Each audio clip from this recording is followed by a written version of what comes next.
Hey everybody, in this video we're going to take a look at chapter 26 from book 5 of De Bello Gallico. So you remember in this part of the Gallic War we're talking about Ambiorix's revolt in 54 BCE. And we've been saying in the first few chapters that this all hinges from what happens with Caesar's return from Britain. He had to put his army into winter quarters, but because of the drought and the famine, not enough food, he had to spread his army out. So in the previous chapter we saw among the Carnutes there's already problems happening, right? You're already seeing the cracks in Gaul. People are starting to get rebellious, right? They're not loving the Roman rule. And you're seeing that Caesar can't be everywhere at once, right? He can't put all of his army in every part of Gaul. So he's trying to pick and choose where he's going to put out these fires, but there's already fires and sort of rebellion happening. Now, the area we're going to focus on now, we've been hinting at it, is Ambiorix's role, right? In this revolt. And it's really in Belgium. You can see here in this region among the Belgians, you had a bunch of forts where the Roman army had to split out into smaller groups. And the one that's going to get targeted is right around the Eburones at the top, right? This is Sabinus and Cotta's fort. And we're about to see in this chapter how Ambiorix enters and the beginning of this deception and ruse that he pulls off in order to ambush and start a rebellion against the Roman army. Okay, so we'll cover all that as we work our way through. But before we do anything, like I always tell you in these videos, the first thing you want to do is if you can pre-read this chapter, get the vocab or find it from a commentary or online. There's a bunch of Quizlets, a lot of things you can use. But you want to start by at least knowing what the vocab words are, right? It's very hard to read anything if you don't know what the words mean. So at least start there. Feel really good about the vocab. Then what I'd also suggest is you read this story aloud, right? So if you can find someone in class, someone to practice with, read it aloud, have them read it back to you so you're continuously working on your speaking and your pronunciation skills, as long as you're along with your listening skills. You never want to shut those off because that's how you really understand the language really well, right? So always do that. When it comes time to actually translate this, I'd encourage you to do the read and reread method. You've heard me say it before, but read through the chapter as you go. Mark down any problem areas you have, any words you don't know, any phrases, skip over them, just write down what they are, get through the entire chapter, and then go back and look at your list, right? See where you're struggling. If it's vocab, that's very easy. All you have to do is look it up, add it to your list of practice, right? Just review it and practice it a bit more and you should be okay. If it's grammar, you can try to do it on your own and figure out what's happening, or you can look at a commentary, which will always help. But you try to shore up the problem areas you're having to really unpack how this chapter works. Then you repeat that process as many times as you need to until you're able to read through the whole thing without needing any help at all, and you get the vast majority, if not all, of what's going on. Okay, maybe it's not exactly perfect, but it's as close to perfect as you can get. That's how you know you're in a really good spot and you're feeling ready to move on. Okay, I know if you're in an AP Latin class, you always don't have time for that, but if you can work that into your routine, that really is the best way to make sure that this goes into your long-term memory and you're not just memorizing things short-term, and then when it comes time for like the AP test, for instance, you don't remember any of it. Okay, so if you haven't done that, pause the video, go look it up, go work on that, right? Look up any words you don't know, grammar, whatever it is, practice it, and then come back. The rest of the video, we're going to go through it line by line and just make sure that we're feeling okay on the translation. And as long as yours is pretty close to mine, it doesn't have to be exactly the same, you can feel pretty comfortable and confident that you're ready to move on, okay? So the chapter starts like this. You have diebus circiter, and then you have XV, the number 15. Quibus in hiberna ventum est, initium repentini tumultus ac defectionis ortum est ab ambiorige et catuvoco, ... Okay, so this is a longer line that we're going to break into a couple pieces here. Okay, but you have within around 15 days, right? So you have the diebus XV, so within about 15 days. Then you have this next phrase. You have the quibus, which means something like within which is a pretty good way to do it, right? In which days, you might say, right? It's the ablative of time within. It's actually the same ablative use as the diebus, with XV 15, okay? Then you get this phrase. You have ventum est. This is an impersonal phrase. So you see this in a lot of commentaries. It's impersonal passive. It literally means something like it has been come, right? Which is very odd in English. It doesn't quite make sense. You're like, wait, what?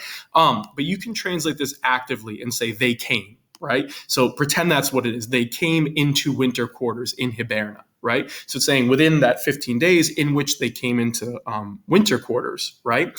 Then you have the initium, right? So you have the beginning of the repentini tumultus ac defectionis, right? Of the sudden uproar, tumultus, right? The sort of uproar or commotion, and rebellion, defectionis, right? So that you're getting the beginning of that. Then you have the verb, which is ortum est, right? which is just a perfect deponent of the verb orior, right? So you're saying it arose, or the beginning arose, right? So the beginning of this sudden sort of uproar and rebellion arose. Then you have ab ambiorige et catavolco, right? You have these two people. One of them is Ambiorix, okay? So it's saying it arose from. This is probably not the ablative of agent, right? By, but more like origin, where it came from. So you'd say it arose from Ambiorix and Catavolcus, right? These are the two sort of leaders of the revolt that's going to happen. Okay, so I would say the hardest part of this section is really that ventum-es, just figuring out that impersonal passive verb. But again, translate it actively and you'll be on the right track. Then you have the rest of the line here. You have qui cum ad fines regni sui Sabino cataeque praesto fuissent frumentumque in hiberna comportavissent indutio mari treveri nuntis impulsi suos concitaverant subitoque oppressis lignatoribus magna manu ad castra appugnatum venerant. Okay, so you have this uprising came from these two men who, right, and the qui there is really referring back to these two men, right? So you have who, although and then you have ad fines, right, to the borders of their kingdom, right? They had been at hand is really what it is. So the praesto fuissent there is talking about the two men, right? So praesto here is functioning, it's an adverb, right? That you'll see in commentaries, it often goes with the verb sum, which here you're seeing a cum clause. You have that pluperfect subjunctive, fuissent. So you could translate this as they had been at hand for, because it goes with the dative. So you're saying these men who, although they had been at hand for Sabinus and Cauda at the borders of their kingdom, right? Meaning they had showed up at the borders of their kingdom. They'd showed up for the Romans to help them, right?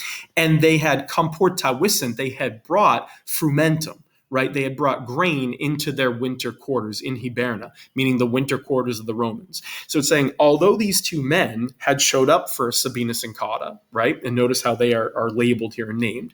They showed up for them and they brought grain, okay? You have the men impulsi, having been driven on or sort of incited, you might say. It's still referring to the qui here, which is the two men, Ambiorix and Catavolcus, by the messengers, the nuntis, of indutio maris, right? Indutio maris, the Treveran, right? Of the Treveri people. So here we have this man, indutio maris, he's sending messengers that rile up the other two men, one of whom is Ambiorix, okay? So sort of a lot going on here, but it's saying that even though, right, although they had been there, you have that cum clause, although they had shown up and brought food, they've also been kind of incited to rebellion by this man, Indutio Maris, right?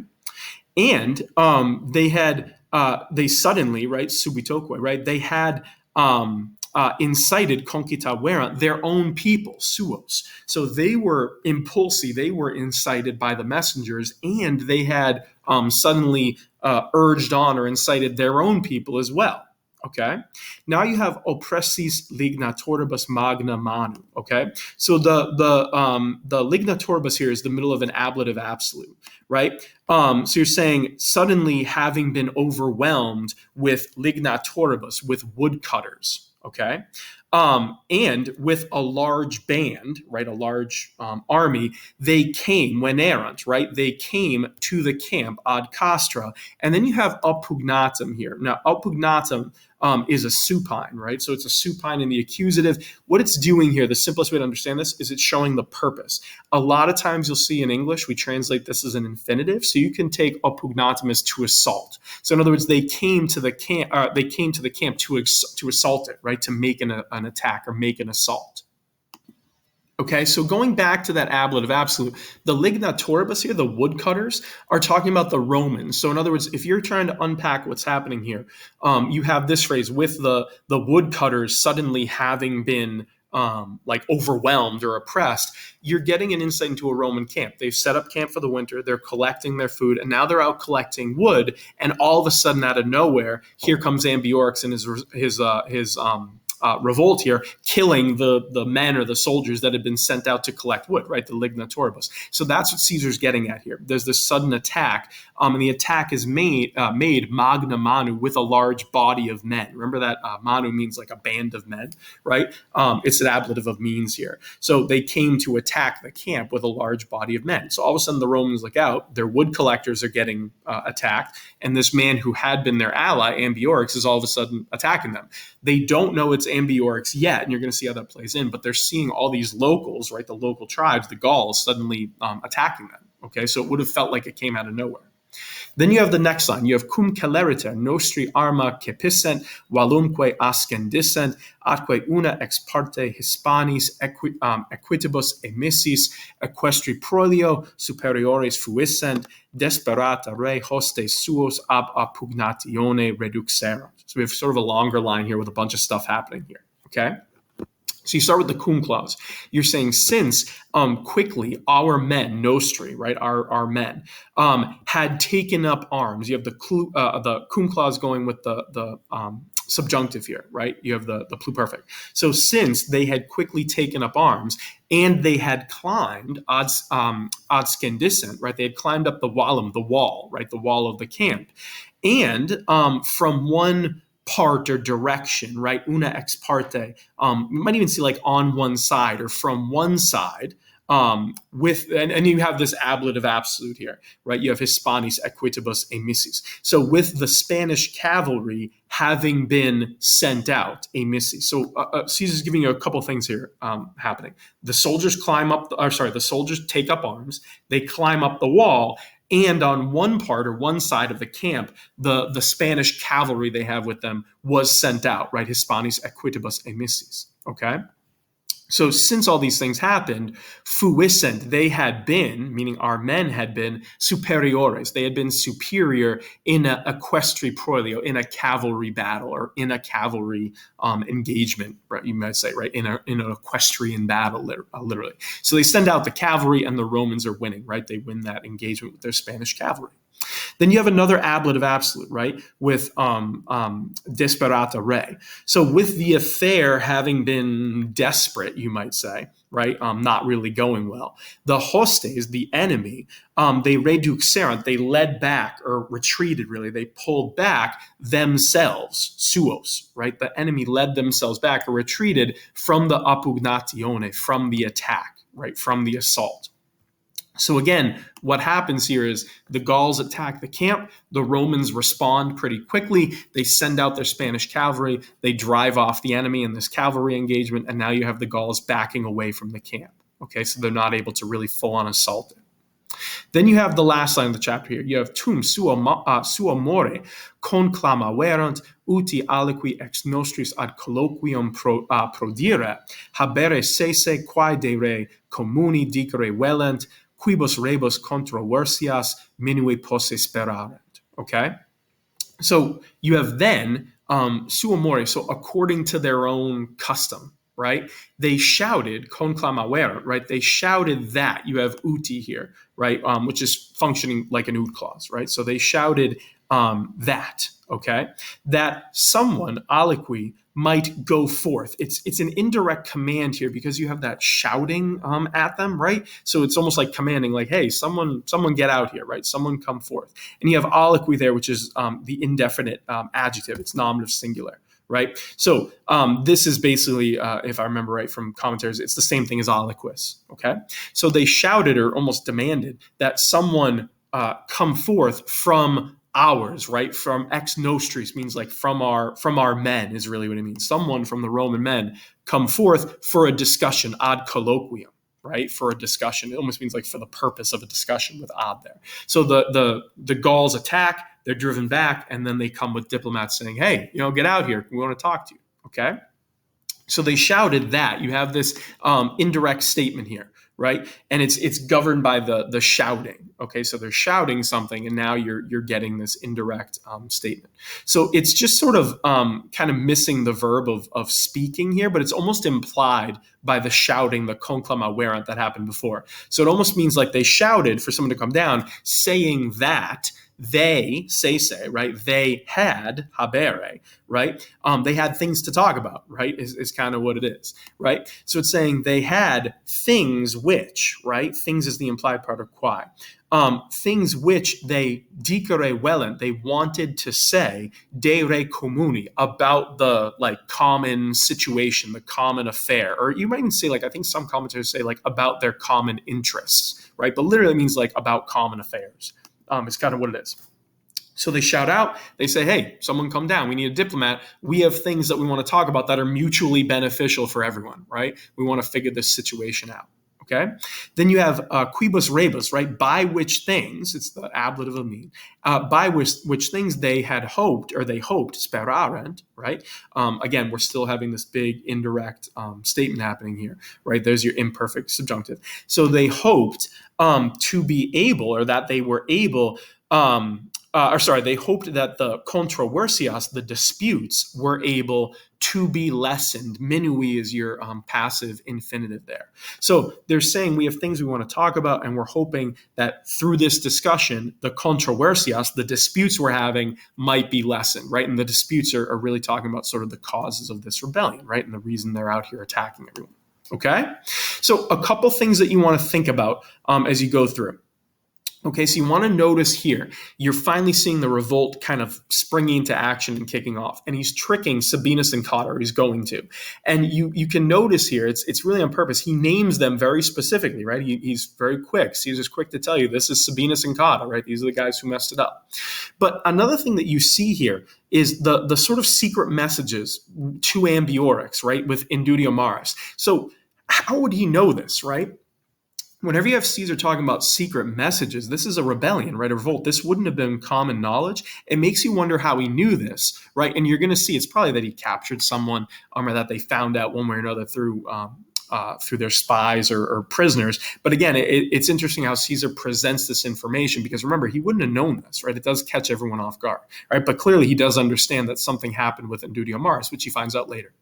Then the other thing that you want to think about with those messages, it had to have been something really like convincing and important. I won't say this is my own thought. You see this in other commentaries, but Ambiorix is helping them. He brings them grain. He's hanging out, and then he immediately switches his side and attacks the Romans. Right off the bat, whenever he gets this message from Indudio Maris, all bets are off, and now they're attacking. So you can see how fast it changed. And that's probably how the Romans felt too. Like, what just happened, right? All of a sudden they're attacking us.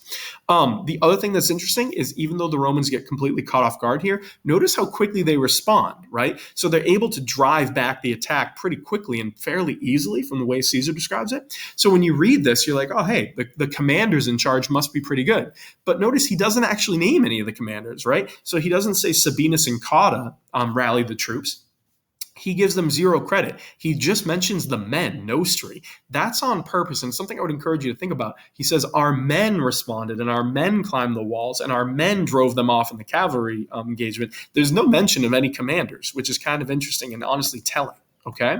So the same thing happens with the Spanish cavalry. There's no mention of who sent them out. He uses the ablative absolute, saying, with them having been sent out, right? It's like, yeah, but who actually sent them out? What's going on here? Okay, so there's some interesting things you can see as you go through this, and the way he writes it is kind of fascinating, because he doesn't want to give any credit to Sabinus and Cotta, because he is going to squarely blame them for what's going to happen in a little bit. Okay. The other thing I'd encourage you to look at is notice his use of the ablative absolute a lot here. Once you get that the opening sort of decision to attack, right? Taking out the woodcutters, showing up with a large band, you can see his narrative gets very sort of frantic. And I think he's using this as a way to represent how caught off guard they were, right? All these things are happening at once. They're completely surprised, but it's also very decisive by the Roman army. He just doesn't give any credit to his commanders. So the way he writes this whole narrative is interesting, because remember, at the end of the day, he doesn't want to take blame for this, right? He's going to blame others for what happened. He's been telling you the past few chapters how he had everything perfect, everything was set up, nothing should have happened, but we are seeing the cracks here, and someone is to blame, and you're going to see it. He definitely blames it on Sabinus and Cotta. So just an interesting way of writing it. If you have any questions at all, there are a few trickier parts in there. I know we had the supine floating around. You had that impersonal passive at one point. So if there's anything you're stuck on and you're not sure of, feel free to put it in the comments below. I'm always happy to help you out or explain it more instead of stumbling through it in these videos. So if you need that, just let me know. But otherwise, keep at it, keep practicing. The more you practice this, the better off you're going to be. Just keep doing it over and over again, and eventually it'll click in. And whenever it clicks for you,